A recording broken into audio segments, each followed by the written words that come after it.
Are you feeling stuck in a style rut since becoming a parent? My friends, it is not just you. I am right there with you. And today we have a special guest, Heather Riggs, who's a very successful image consultant. And she's going to help us uncover how developing our signature style can not only make us feel great, but also impact our confidence and self-image.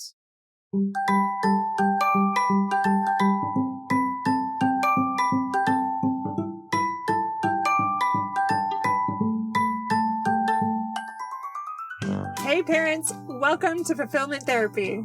Do you want to raise your kids better and have a stronger marriage? Are you up late at night researching marriage and parenting tools and self-care tips? Do you start each day hoping for deeper connections and less chaos, but it ends with family arguments and going 12 different directions again? My name's Kendra, wife, mom, therapist, and growth enthusiast. It wasn't until I discovered how to fulfill my unmet needs that I was finally able to show up as my best self as a spouse and parent. I realized that by meeting my needs, I could more fully meet the needs of my family with more energy and less resentment. In this podcast, I teach parents skills like boundary setting, prioritizing personal needs, communication, and claiming ownership. Just like my clients, you'll be shocked by the improvement in your marriage, parenting, and personal life when you focus on fulfilling your important unmet needs. Ready to prioritize yourself so you can quit mentally throat punching people? Then grab those earbuds and head outside, and let's rock and talk.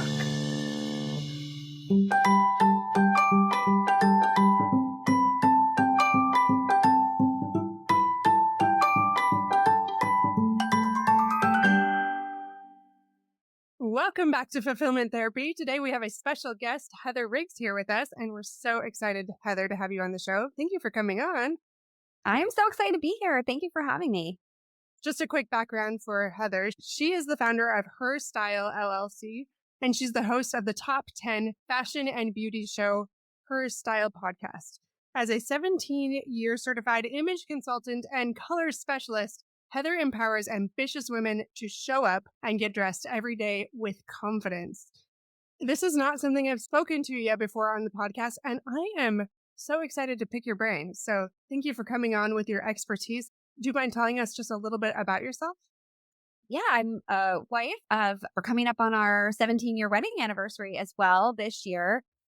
And we have a 6-year-old son named Gray. He just started kindergarten this year. So I've been busy mom mode, but of course, one of my big focuses is running my business, which I decided to take online after having my son. As moms, a lot of times, like we want the flexibility of being able to just work from home and be available for our kids. So that's been a huge blessing. And the work that I get to do does not feel like work most days. I just have fun getting to help women play dress up and really feel their best and be intentional about how they shop and what they buy so that they can feel their best every day and do it ideally within their budget and buying a whole lot less than they might think they need coming into the process.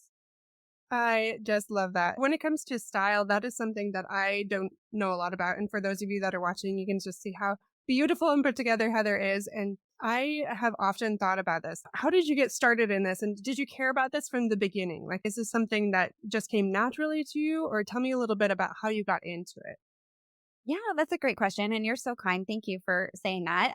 So I've always loved fashion since the time I was a little girl. I grew up in the 80s. So I loved all things fashion, like fashion plates and paper dolls, all of the things. When I was a kid, Yeah. my mom always said I had champagne taste on a beer budget. I cannot tell you the number of times I would pester her to buy me certain things that within the realm of possibility for us as a family. But anyway, I loved style and putting outfits together. And I always knew I wanted to go into fashion. I originally thought I was going to be a costume designer for film. That was something that really appealed to me in my late teens, early 20s. But I realized very quickly that to be a costume designer, you have to know how to sew. And I have zero sewing skills. I really struggled with those classes in college. So I decided to change my major.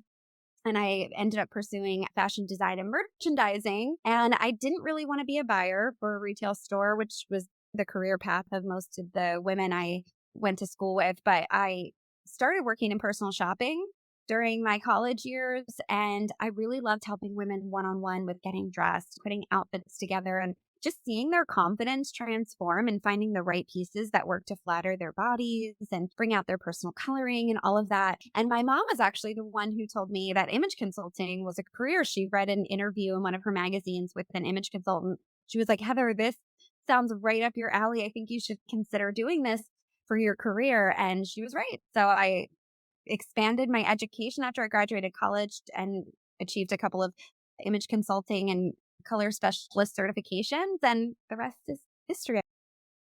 That's amazing. So you're doing what you love, and you've been doing it now for how long? Did you say 17 years? 17 years. Yeah.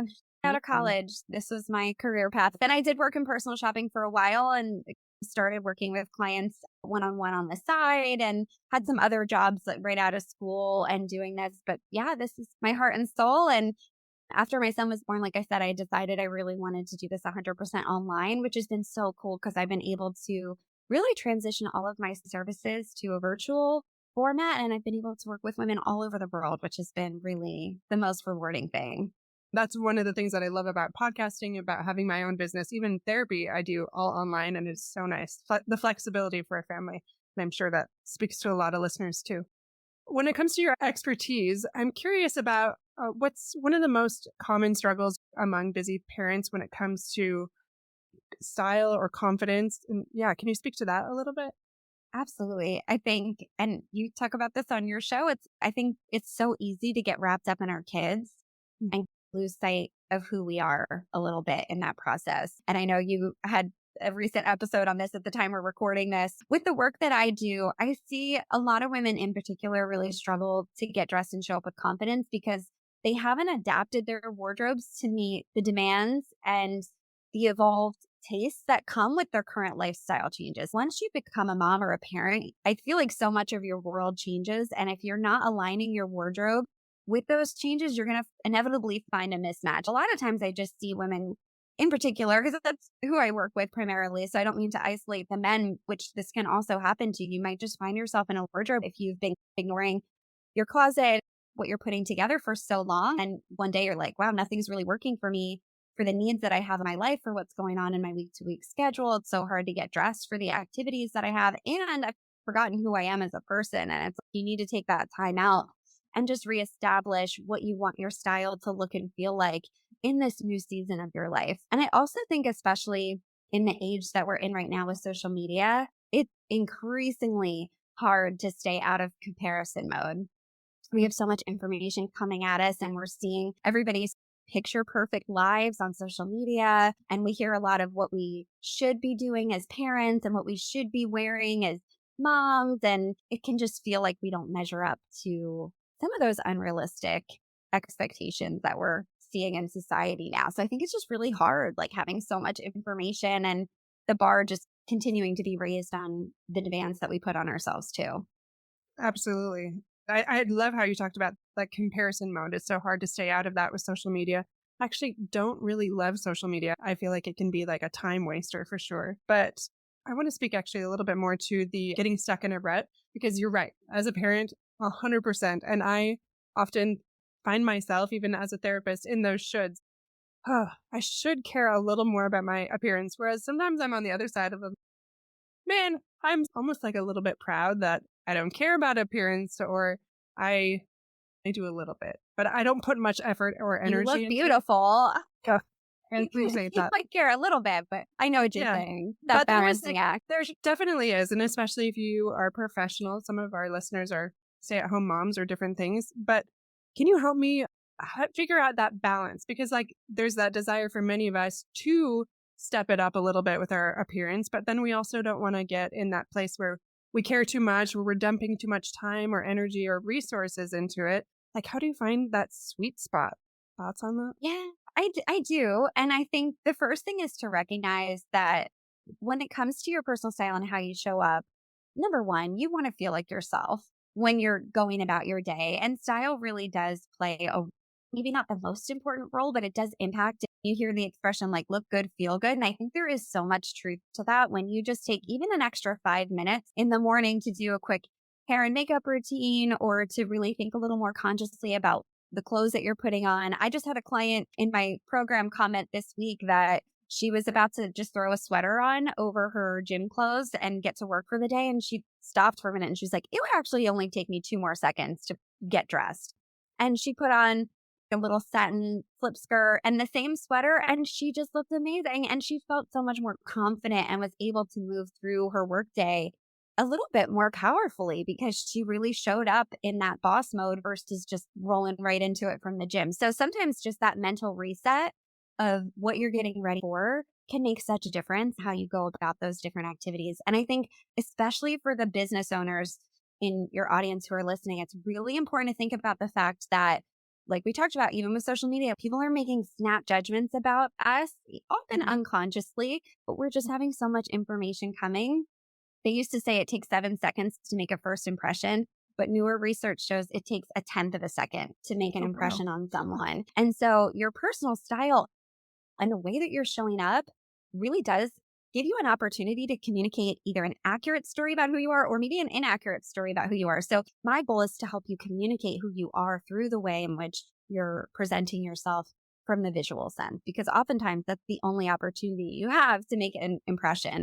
Often people will have the opportunity to get to know you, especially if you're presenting information on a podcast or if you're building rapport with your potential clients. But sometimes people might just be turned off by how you're showing up. So it's really important to consider it, but of course not make it the most important thing, because who you are on the inside obviously matters the most. And hopefully you'll have the opportunity to show that too. And you are right. I think that is a big, important thing to remember. That tenth of a second, although I had no idea it was that quick, really does matter. But sometimes I just want to resist that and be like, no, I don't care. I'm smiling right now. You don't know this, but I'm going to be really raw and vulnerable for a second. But I go back and forth to the gym. Like in the morning I go, and then in the afternoon I take my son. So like it just to help him out. So I'm back and forth into gym clothes, and I get so tired of changing that I often do like a half outfit pretty much all the time. Nobody knows you're on a computer, but I'm half gym clothes and half professional. So I feel like I'm half in, half out, maybe even less than that. You really only need to get dressed from the waist up. And you know what? The funny thing is, you don't even have to be in fancy clothes. You can wear comfortable clothes, but even just taking the extra 30 seconds to put on some jewelry just to finish the look, or to make sure that you're choosing comfortable lounge pieces in your best colors. Like all of those little decisions can make such a big overall impact. And it really doesn't take that much more time to do it. It's just having the awareness to do it and thinking about how it makes you feel. And of course, the way that you're presenting yourself to others. But to your point before, it is really a fine line between not getting too wrapped up in that, which we see a lot too. And so just giving yourself some of those check-in points. I know you talk so much on your show too about having that awareness and that intentionality and just asking yourself, how did I spend the majority of my time this week? Where is my energy going? Where are my finances going? And having some of those honest conversations with yourself just to make sure that you're not getting too deep in the superficial aspects of life, because again, this is important, but it's not the most important thing. You always want to put your goals and priorities as an individual and as a family first, and making sure that what you're doing is aligning with that.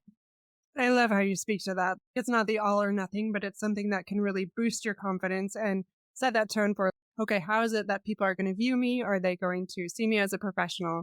All of that. And that's beautiful. I completely agree with that. And it helps me understand, okay, maybe I can lean in a little bit more, especially that story that you mentioned. She just put on a little skirt and that made her feel so much better. Like it doesn't have to be these huge changes. Like it could be a 5-minute thing. I refused to do my hair, for example, for the longest time. And then I was like, okay, this really doesn't actually take that long. Like most of these things take less than 5 minutes, but I'm still learning about that a little bit. Yes. My hair does take a long time to do it. I have to blow dry and style it, but I just have a couple quick, easy 30-second put your hair up in a little clip or do a low bun. And it doesn't have to take hours to get ready in the morning to still feel good and look more polished and put together. And especially if you are the face of your brand, you do want to think about how you're showing up and representing your company too. Absolutely. Okay, you're motivating me a little bit more. I like this.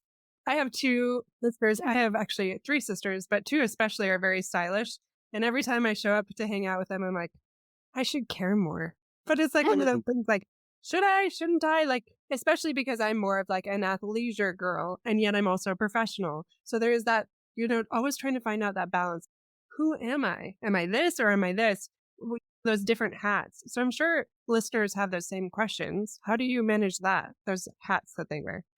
Yes, I think the key is really dialing in your signature style. And you just gave a perfect example. When you show up with your sisters, maybe you're not going to look exactly like they do in terms of your style, but it's feeling your best in your own style. And so you might have a more effortless, kind of carefree style, but that doesn't mean that you need to look sloppy either. So it's just doing the best within your own wheelhouse and not trying to force yourself to show up looking like other people do, or even keeping up with trends necessarily, but being really clear on who you are, what works best for your personal preferences, for your lifestyle, what makes you feel good when you go to get dressed. I'm all about having a wardrobe that does bring you a little bit more joy and is easy to mix and match. And so getting dressed doesn't have to feel like a daunting chore, but something you can actually enjoy.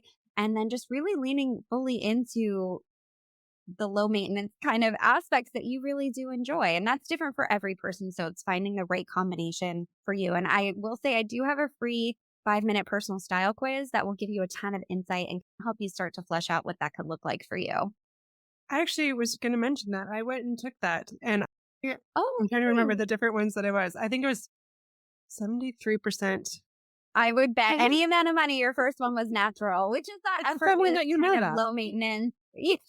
Yeah. And honestly, that's in most people's top 3 results nowadays because we want life to be effortless. So everyone's really leaning more into the athleisure, and it just makes sense for a lot of us, especially when you're working from home and you do want to be comfortable.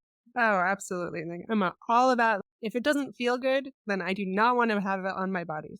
But yeah, Yes. and then it was 13% classic and 13% feminine, which kind of surprised me because I've always been a little more of a tomboy, I think. But I was like, oh, maybe it's changing a little bit. I don't know if it does change. It could. I will say too, one caveat is sometimes the third result that you get, if your answers were tied with another one, it might just default to that one because it's first on the list. So we can check that and see if it truly is feminine. But also you've got to think about bringing those 3 elements together in your own unique combination. So you might not be feminine in a girly girl sense of like ruffles and bows and pretty pink pastels. You might be feminine more in that you like soft touchable hairstyles or a light dewy makeup application or just some dainty jewelry, things like that. It might not be what you would think of as an all out feminine style. So it's finding the right balance for you.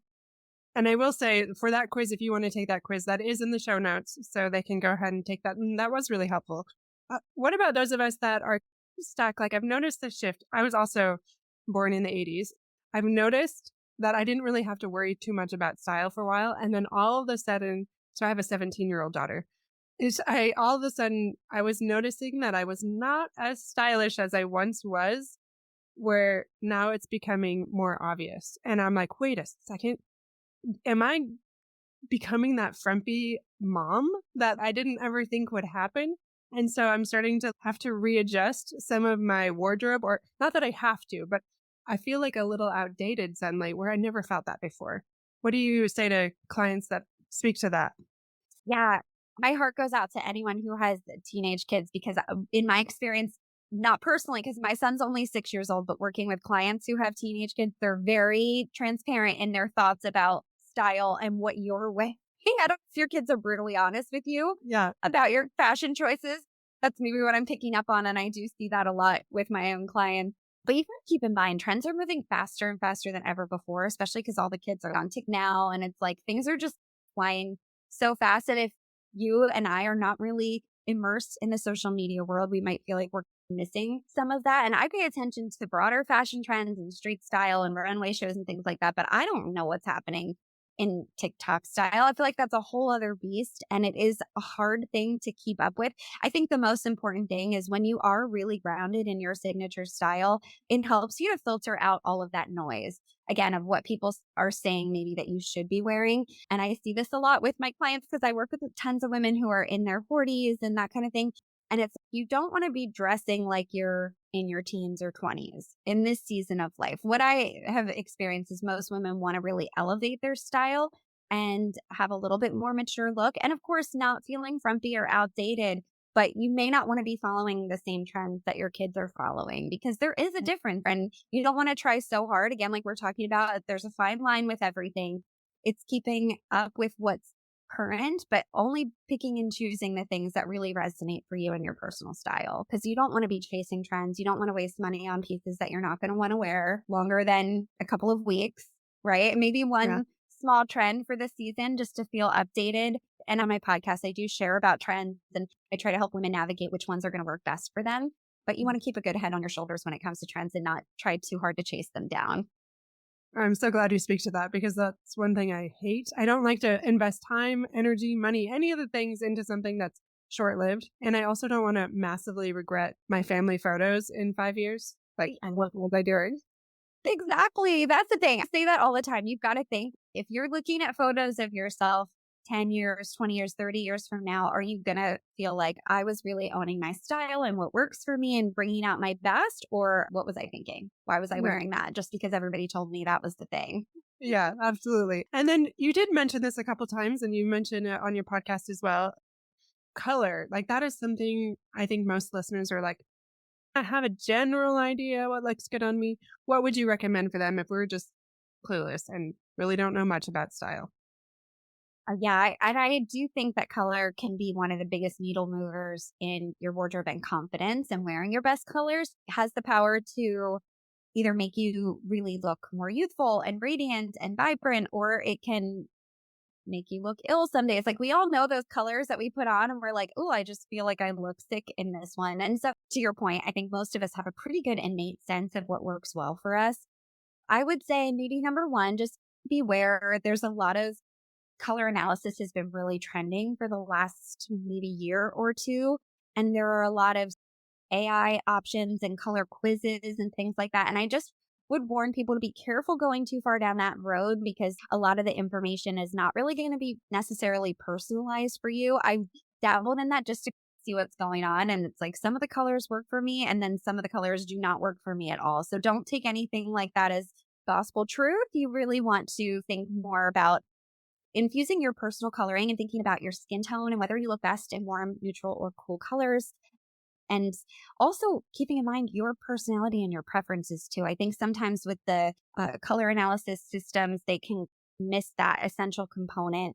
And so think about whether you feel the most confident in vibrant, happy, bold colors, or whether you are someone who feels your best in quieter neutrals and more subdued tones. And also think about what you hear the most compliments on. If there's colors that you wear and people are always like, oh my gosh, you look amazing. That's just something to take note of and maybe bring more of that into your wardrobe. But when you do know your best colors, it can really make it a lot easier to mix and match your wardrobe and shop with greater confidence. So it is definitely a service worth investing in and getting an expert's help with if that's something that you feel like I really just don't even know where to start.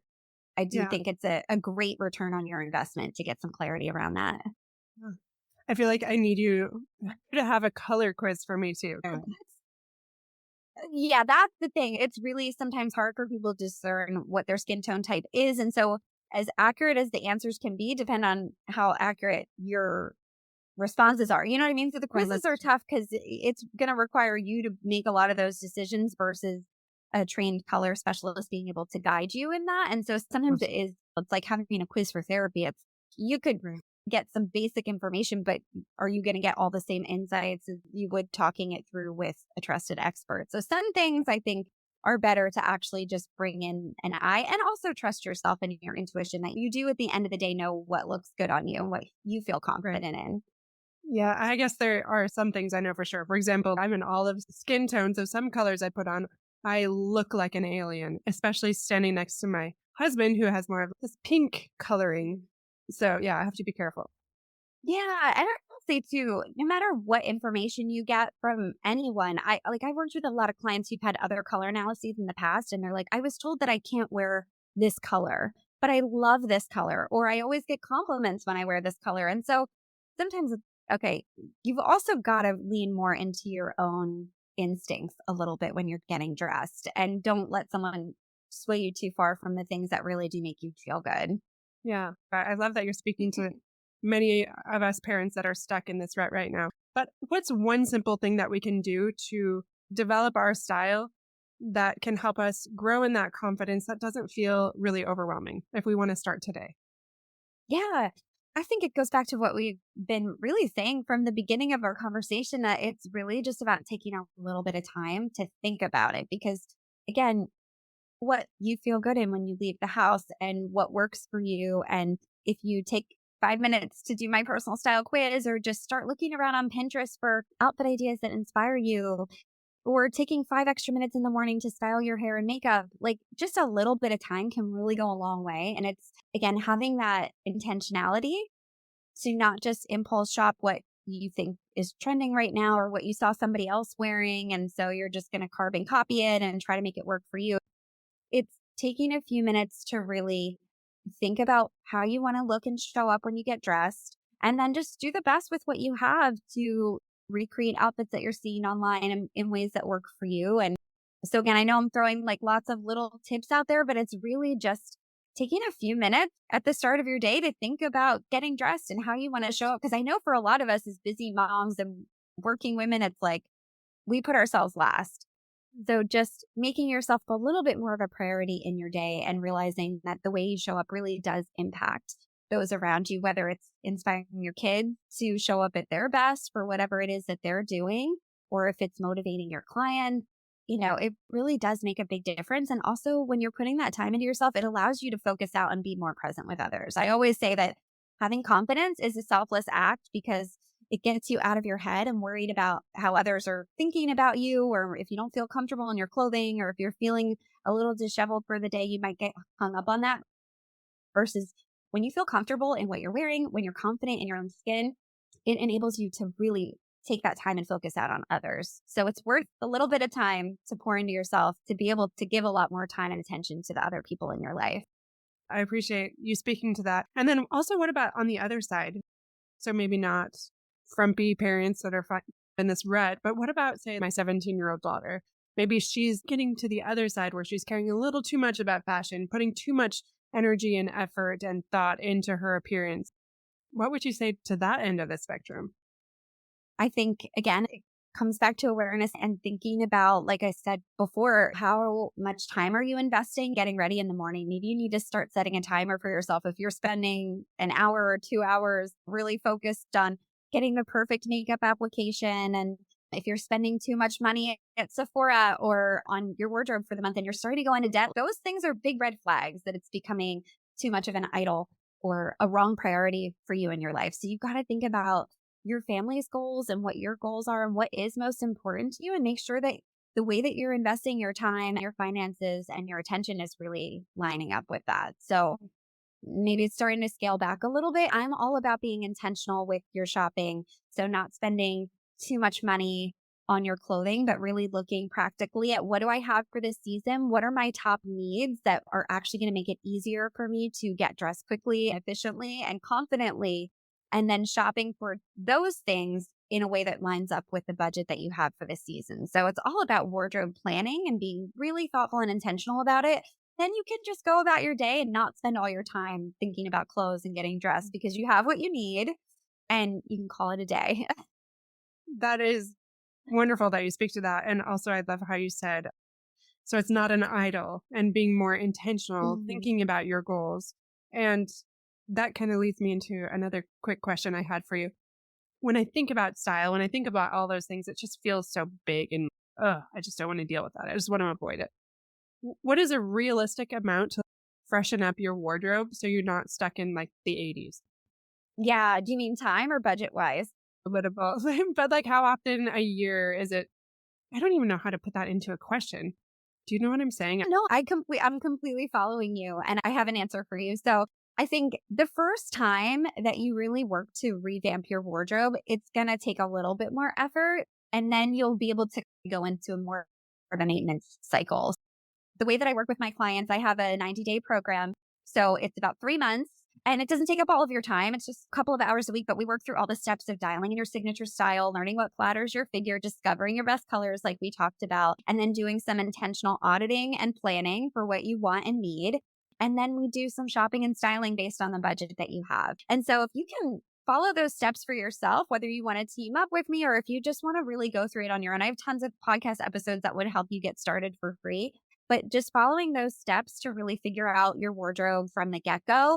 And then what I recommend is just maybe 2 or 3 times a year. It also depends on where you live, because some people live in places like Florida that the weather doesn't change that much, and you could maybe just touch base on your wardrobe every 6 months or a year and just make sure that things are still working and swap out pieces that either don't fit or that are showing their and maybe replaced with a few things. We have distinct seasons, so you might want to just do a quick check at the start of each new season, whether it's spring, summer, and you can batch that together, or fall, winter. But the more you just do a quick check throughout the year, the better you'll be able to stay feeling current and making sure that your wardrobe aligns with what you have on your actual calendar, and that you never have to struggle with, I have a closet full of clothes and nothing to wear. That is like the worst feeling. We just want to be able to quickly grab what we need and get ready and go. So I hope that answers your question. And in terms of budget, I think you can make it work with whatever you have. Even if you have no money to shop right now and you just need to work with your existing wardrobe, it could be taking some time to research better ways to wear your pieces and just creating new outfits with what you have. Sometimes women forget that they have pieces in their wardrobe, and as they're going through the closet audit process, oh, I have this great thing I haven't even worn in a year or 2 years or whatever. Or it might just be taking some of the pieces that you love and going to Pinterest and saying like, how to wear this piece in spring 2025. And it will give you tons of ideas, and you can just start making new outfits with what you already have. So you really don't have to spend a lot of money to refresh your wardrobe. It might just be remixing your pieces in new and interesting ways. I do love that, where it doesn't have to be so overwhelming and big. And I notice at the end of a season, I try to figure out like what I've worn and if I should hang on to it or not. And I really seem to wear like 20% of the things, and mostly just the comfortable things. But yeah, I have noticed now that I'm not growing anymore, I've been the same size for a very long time in most of our pictures for the last 10 years. And now it's been in so many years of pictures. Maybe I don't just get rid of something when it's worn or doesn't fit anymore, but maybe it's okay to let go of something because it's been in my life for so long. But I don't know if you speak to that at all. I just want to find an updated version of that piece. But I think don't fix what's not broken. So if there's something about that piece that you really love, the best thing you can do is pinpoint what it is. What are the qualities in that piece that make you feel great, that it makes it your go-to for those photos and to wear all the time? Look at the 20% of your wardrobe that you're wearing. This is one of the steps in my signature style framework that follows my style quiz. Look at the pieces that you wear the most often, your top 10 go-to items. What is it that makes you so excited to put them on all the time? Even if they're not your dream pieces, we all have those things that we love to wear more than other things. So pinpoint those qualities and then try to bring more of that into your wardrobe in other things. So do more of what's already working for you. Don't reinvent the wheel. Yeah, that is a great idea. So many good ideas, simple things that I can do. I'm feeling more motivated to maybe not do half of my gym clothes, half of my professional every day, maybe spicing up my wardrobe a little bit, doing my hair a little more. I love all those things. And just in closing, because maybe some of the listeners are like, okay, why are we talking about style and those things on this mental health and wellness podcast? But as you spoke to, it's so much about building confidence and looking at it a different way for those of us that are stuck in a rut, which is fulfillment therapy is all about, like really elevating our lives. And that can be in all sorts of domains. But maybe speaking to that a little bit, like how you personally, I love hearing stories, got out of a rut and how you've created more fulfillment in your life. Yeah. I think to connect this back to style, especially, again, sorry to keep talking about it from a woman's perspective, but that's where I have the most experience. I think for women, when we're not feeling like ourselves, when we're in those ruts, it can be really easy to withdraw and isolate ourselves from people and maybe not want to step out into social situations. I've had women in my community email me and say, I didn't go to this family event because I didn't have anything to wear. And that just breaks my heart that this really happens when we don't feel like we can put our best foot forward or we don't have anything to wear. We don't even want to go to stuff. And so you've got to think about how this really can impact all of your relationships and your experiences in life. It can be so hard to make friends as an adult and to grow our businesses and all of those things. And if you can just take a little bit of time to feel more fulfilled and confident in your style and your appearance. It sounds really superficial at a surface level, but when you think about the ripple effect that it has on all of the different pieces of your life, you realize how important it truly is to just put a little bit of thought and time into that. Again, not making it an idol, but just having some awareness about that. And for me, I think the thing that does bring me the most fulfillment in my life for a while, I thought it was my business, and my business was really my idol. I love what I do, and I always want to put time into it. And I'm sure a lot of people listening can relate to that, especially as you're getting things up and running. And when I transitioned my business online, it was like starting all over. And so it took a ton of time to get it up and running. And it was exhausting, and I totally burnt myself out, and I sacrificed a lot of sleep and a lot of time with my family. And so it took me a while to realize that was not sustainable. And I needed to let go of my perfectionism and need to control everything and bring in a team and some help. And so now I feel like the most fulfilling thing is feeling confident in who I am and my business, and being able to really pour so much more attention into my relationships, whether it's with my family, friends, my faith, my relationship with God, and really prioritizing that in such a bigger way. And of course, being able to have time and energy to connect with my clients more deeply. And so for me, it all comes back to those relationships and how we're showing up for others and just being the best that we possibly can as a wife, a mom, a business owner, all of the different components. I love how you're able to find that balance. It's hard to keep that balance, right? We're always a little bit for sure. But I hear you say like you got to this point where your business was more of your idol, spending maybe too much time and energy and attention there, but learning to let go a little bit more, course correct, really focus on what matters most, which is your family, your faith, those types of things. You love your business, but not letting anything get so big that you're missing that bigger picture. And your confidence is growing as you do these other things, like focus on style and all of that, but remembering the big picture in the midst of all of that. Is that right? Absolutely. And it's hard when you've done things a certain way for so long. It's hard to break out of those patterns. And even for me, sometimes I'll just be working on a project and I'm like, wait, why am I still up? It's after midnight. I need to go to bed. And you kind of default to those old ways. So I definitely have not perfected this, but I feel so much more balanced in a larger sense. And like my priorities are aligned with where I want them to be. Like you keep saying, making sure that we're not going too far down the rabbit hole in one area of our lives. And I love that your focus is broad on overall fulfillment and making sure that we are aligning our time with our goals and our priorities for ourselves personally and also for our families. So I think that's incredibly important. And I love the work that you do to make that happen for your clients too. Oh, thank you so much, Heather. And thank you for speaking to something that I have very little knowledge on, because I will not be able to help listeners with this, and motivating us. You spoke to this a little bit before. I know your podcast, you talk about this, but it's okay to invest in yourself. It's okay to take care of yourself and to spend some time and effort on you. It's so hard to do as parents, but I appreciate that reminder. It's one of those necessary evils. Unfortunately, we have to get dressed every day. So you might as well feel your best while you do it. And I'd rather see you invest money in clothes that you really love and that are going to make you feel good than running out and frantically buying something random just so that you have something to get dressed for a party or an occasion or for life. So it's less of the impulse shopping and more of the intentional shopping is my goal. Oh, very well said. Beautiful. That impulse buying never works out well. Thank you so much for coming on the show. And where can we find you? Yeah, it was my pleasure. You can find me at Her Style Podcast. You can get tons of additional free tips right over there. I'm not really on social media, so I won't even bother saying that one, but I do have a Facebook community, which you can find at herstylellc.com/community. And you can hang out with us over there, hear about what we have going on. And I share tons of free content in that group as well. Wonderful. Thank you so much. And we appreciate what you had to offer. Yeah, it was great being with you.